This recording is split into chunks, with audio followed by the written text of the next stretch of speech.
ఖమ్మం జిల్లా సత్తుపల్లిలోని సీతారామ ప్రాజెక్టును మంత్రి తుమ్మల నాగేశ్వరరావు సందర్శించారు. ఆయన వెంట ఎమ్మెల్యేలు రాగమై జారే ఆదినారాయణ ఉన్నారు. కొత్తగా నిర్మిస్తున్న 1.9 కిలోమీటర్ల పొడవైన టన్నెల్ పనులను పరిశీలించిన నేతలు పనులపై ఆరా తీశారు.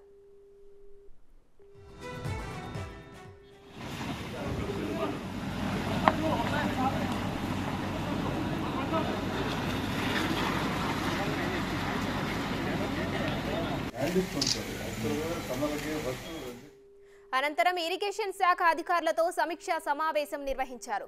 ప్రాజెక్టుకు సంబంధించిన పనులను యుద్ధ ప్రాతిపదికన పనులు పూర్తి చేయాలని ఆదేశించారు.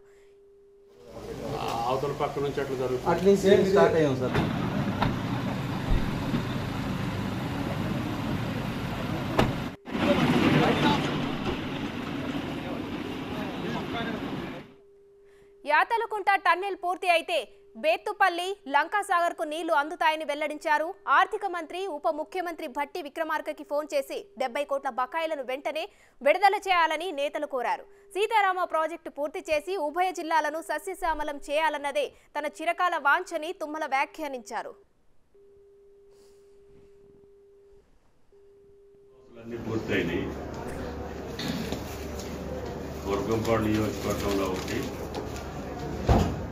అలాగే పూసుగూడెం ములకలపల్లి మండలం, రెండోది కమలాపురం ములకలపల్లి మండలం, అక్కడ నుంచి సత్తుపల్లి ట్రంక్ ద్వారా ఇప్పుడు ఏదైతే మనం చూసామో యాతారకుంట టన్నెల్, ఇది 1.78 కిలోమీటర్స్ ఉంది. మీరు లోనికి వచ్చి కూడా చూశారు. ఇది టెక్నికల్గా రోజుకు 1 మీటర్ కంటే ఎక్కువ చేసే అవకాశం లేదు. మీరు 2 వైపుల నుంచి కూడా పనులు ప్రారంభించండి అని చెప్పడం జరిగింది.